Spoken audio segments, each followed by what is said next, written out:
another video. And this video I think a lot of people have been waiting for, because a lot of people don't know my story. Not even people that I went to school with, or some people that I'm kind of even close with, because some people just don't really want to ask me, or they think if they ask me that I'll be offended. So today I'm going to talk about my story. I'm going to talk about what happened January 10th, 2005, which would actually be 14 years coming this January. So first off, I like to start off by saying I had not always been in a wheelchair. I got paralyzed when I was 16 years old. I was attending Ben Davis High School, and I guess I was living my best life at 16, if you want to say. But so I did used to walk, and I was, like I said, I was a sophomore. It was my second semester, and I was just so excited to be finally going to high school, because it was just a new scenery, it was new people. And that day that I got paralyzed, like I said, I went to school and I was feeling perfectly fine.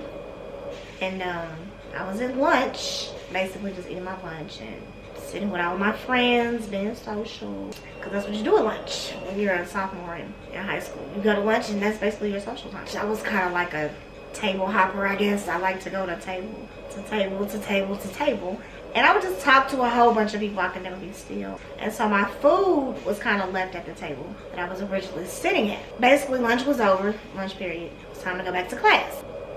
Went to class, and I know I was in a math class. I want to say it was probably like a algebra 1, algebra 2, one of those classes. I can't remember. And the teacher was talking, and I was telling her, I'm like, all of a sudden I felt a sharp pain in my neck, and then this pain went down to my back, and it literally felt like somebody had took like some lighter fluid, threw it on my spinal cord, took a match and lit it. That's how bad the pain was. And I was asking the teacher, I said, can I go to the nurse's office? And she said, give me 1 second, let me just finish up with the instructions. And I was like, okay. But about 2 seconds later, I was like, I cannot wait. I said, I need to go to the nurse's office now. Like, because the pain had shot down in my back. Like I said, I felt like I was literally on fire. So a girl next to me, her name is Shauna, she was sitting next to me. She was like, are you okay? And I'm like, no. I said, something is really wrong. So the teacher basically allowed her to walk me down to the nurse's office. And on my way down there, I threw up like once. And then I finally arrived to the nurse's office, and I'm like, call the ambulance, call the ambulance. I can't breathe. The nurse did not believe me. Needless to say, she never called the ambulance.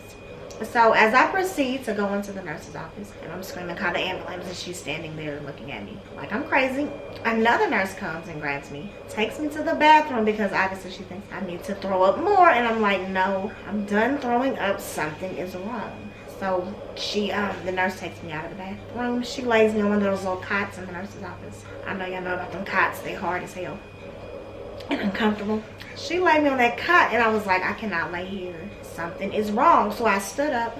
I probably took about 2 steps and then instantly fell.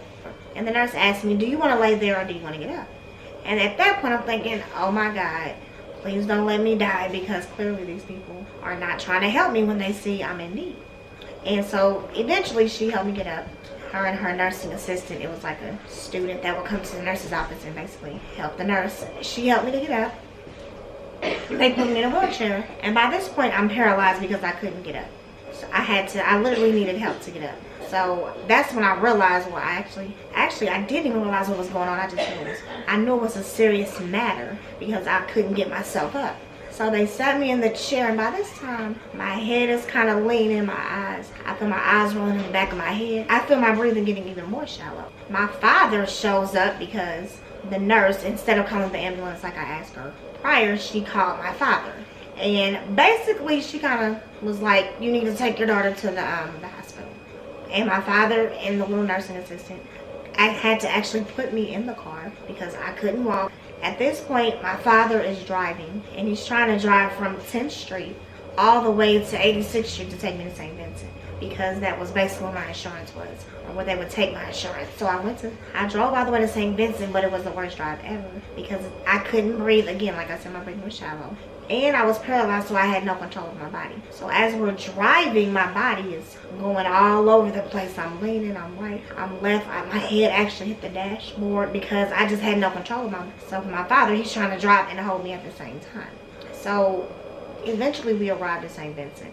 I don't know how we did it because as shallow as my breathing was, I was not expecting to live. Because my father, on the way to the hospital, my mother was calling me. She was like, what's wrong? What's going on? He was like, I don't know. Something's wrong with Shadia. She's not moving. She's not breathing. And he was afraid. And my mother's like, take her to St. Vincent. I'm like, St. Vincent? Like, Ma, if I go to St. Vincent, I'm going to be dead. So the moment we arrived at St. Vincent, they came out with a gurney, put me on the gurney, and they were asking me all types of questions. Are you pregnant? What is your name? When is your birthday? And I'm thinking to myself, I'm like, really? My father couldn't answer any of these questions? Why are y'all asking me these questions and I can't breathe? So eventually I got into the little room where you see all of the white lights. At this point I'm thinking they're gonna intubate me. Not that I knew what that was when I was 16, but at 30 years old today I know what that was. And so they intubated. At this point, so when I got into the room with the white lights, I'm kind of thinking to myself, oh my God, am I gonna die? Because you know how they always say, or in movies they see the white lights, and like I said, I was 16, so I'm thinking, oh my God, this is it. And my eyes just all of a sudden closed. And I woke up with tubes down my throat in a hospital bed with people surrounding me. I'm thinking to myself, like, what is going on? I really wasn't sure because, like I said, I knew I was ill. I knew that something happened, but I didn't understand why I had tubes down my nose and people surrounding me and completely confined to a bed at this point. Can't move, can't do anything. And my mother, she had told me, she's like, D, you're paralyzed. And because of the amount of shock I was in, I said, what does that mean? Because I feel like because I was in shock, I didn't even know.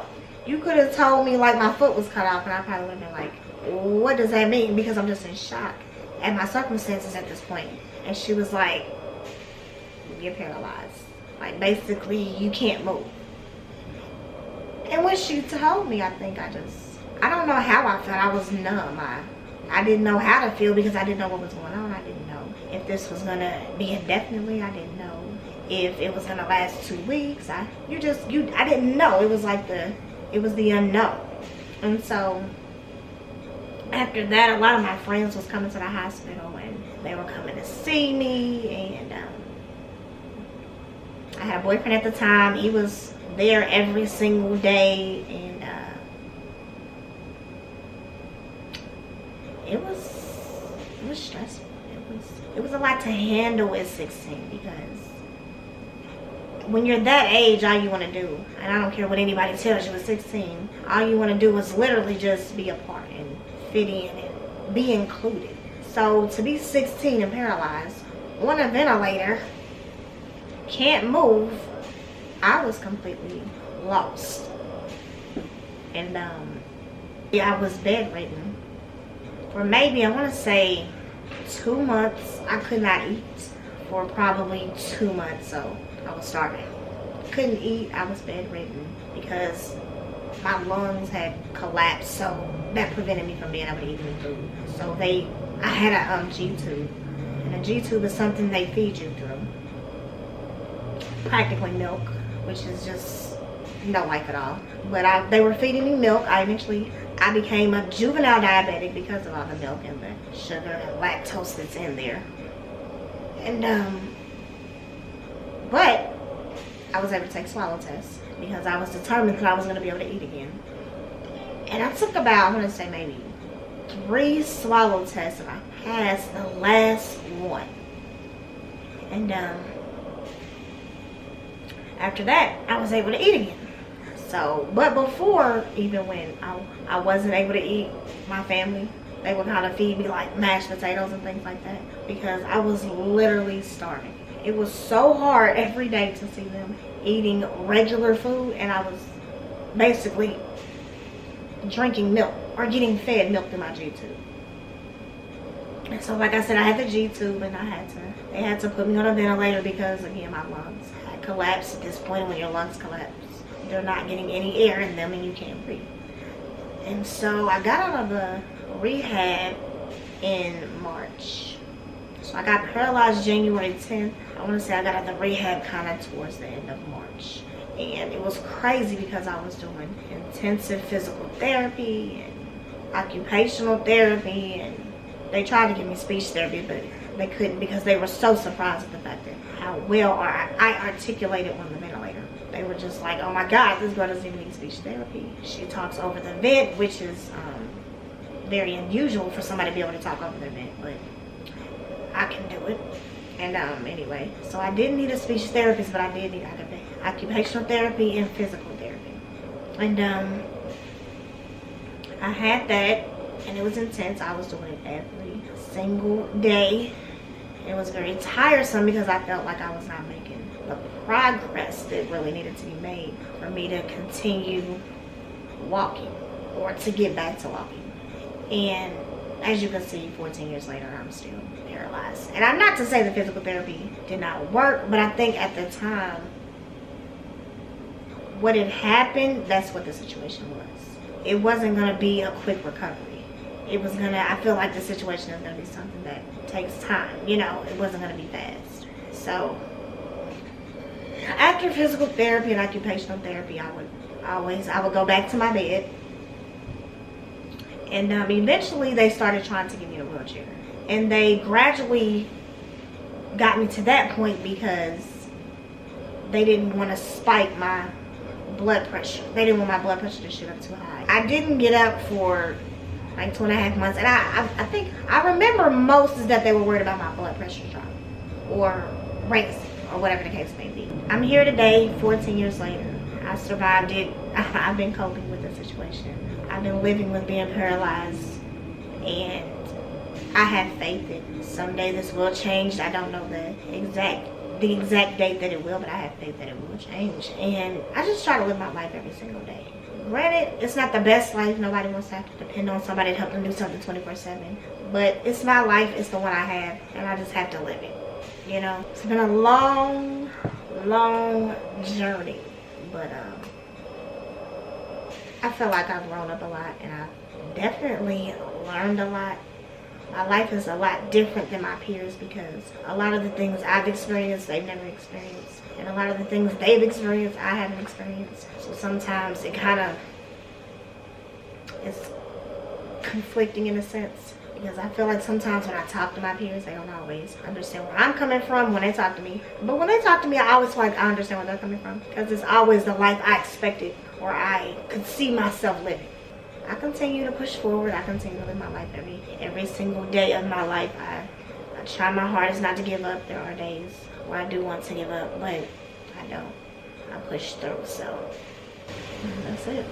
That's what happened. So I will catch you all in the next video. Peace.